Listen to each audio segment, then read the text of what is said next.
Well, welcome everyone. This is Duke Clark, and this is my podcast for Stories for Joshua.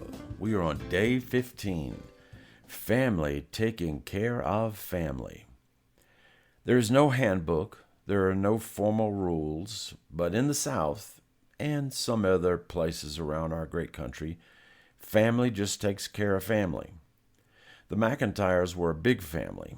And as with all big families, there were jealousies, bickering, and attitudes. But at the end of the day, you're still family.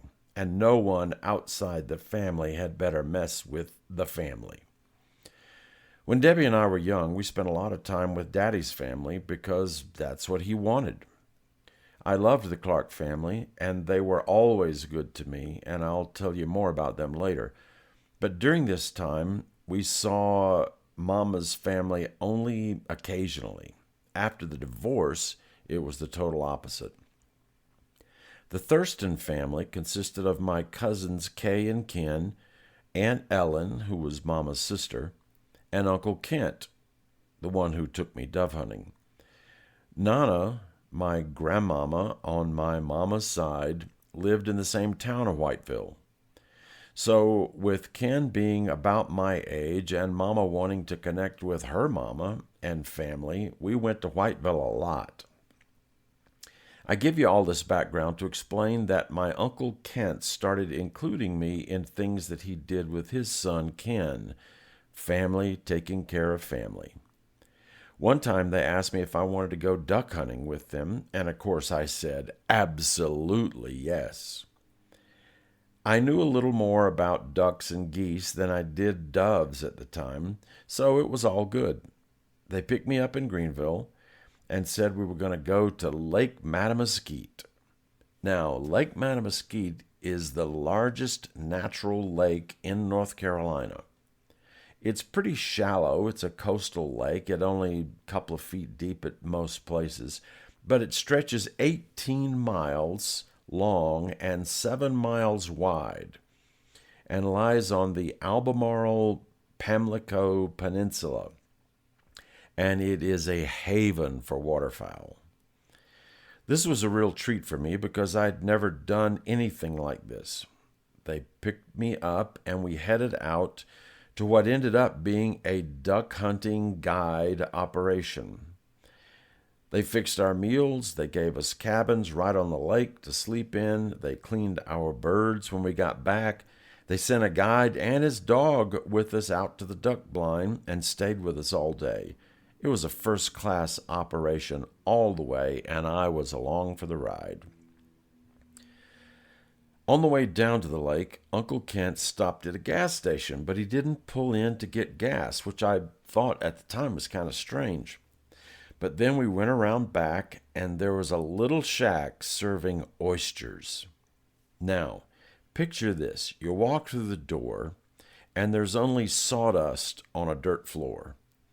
Low lighting, a bar with bar stools was the only thing in there, and a guy behind the bar steaming and shucking oysters. Oysters and beer, that's all that was on the menu. Full peck or half peck of oysters was what was available.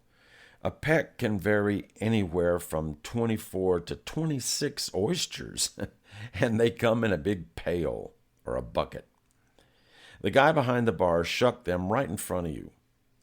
You could get them steamed or raw. I forget what Uncle Kent ordered, and I don't think Ken and I were interested at the time, so we didn't have any. But if I were there today, load me up. Now, if you've never eaten raw oysters, let me just say it's an acquired taste.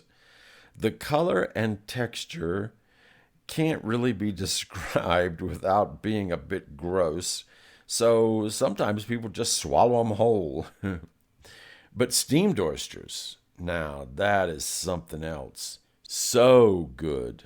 So very good.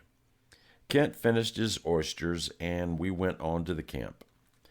Ken and I listened to a Carolina basketball game on the radio before we went to sleep. A lot of the McIntyre family went to the University of North Carolina and graduated from there, and later my cousin Ken went there as well. They got us up very early the next day, fed us, packed a lunch, and then we were taken out on the lake.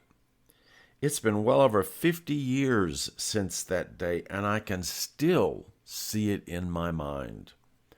We were in a small boat, just the three of us, a guide and his dog. The guide was a burly man, rough around the edges, as they say, and maybe a few teeth missing. But as we pulled out, he's sitting in the back running the outboard motor at the back of the boat, and he reaches down into this ice-cold water, scoops up a handful, splashes it all over his face, and just kind of laughs. I guess he was waking up or maybe just trying to feel alive. I don't know which. Picture this massive lake, the sun just coming up on the horizon, and literally thousands, and I mean thousands, of ducks and geese and other waterfowl everywhere, flying around. It was breathtaking. Being on the water in freezing temperatures may have also added to the breathless state I was feeling, but that's duck hunting. The worse the weather, the better the hunt. We reached our blind, got set up while the guide put out decoys and got ready. My feet were already frozen, but I wasn't about to complain. The guide used his duck call, and by the end of the day, we had several kills, which the poor dog had to jump in the icy water and retrieve, but I don't think he really minded. We took our boat back at the end of the day, and they dressed our ducks, and we headed back to Greenville. This was one of the first times I had ever seen a father and son do things together that were fun. And while that may be the norm for most people, it was a very unique experience for me, and one that I deeply appreciated.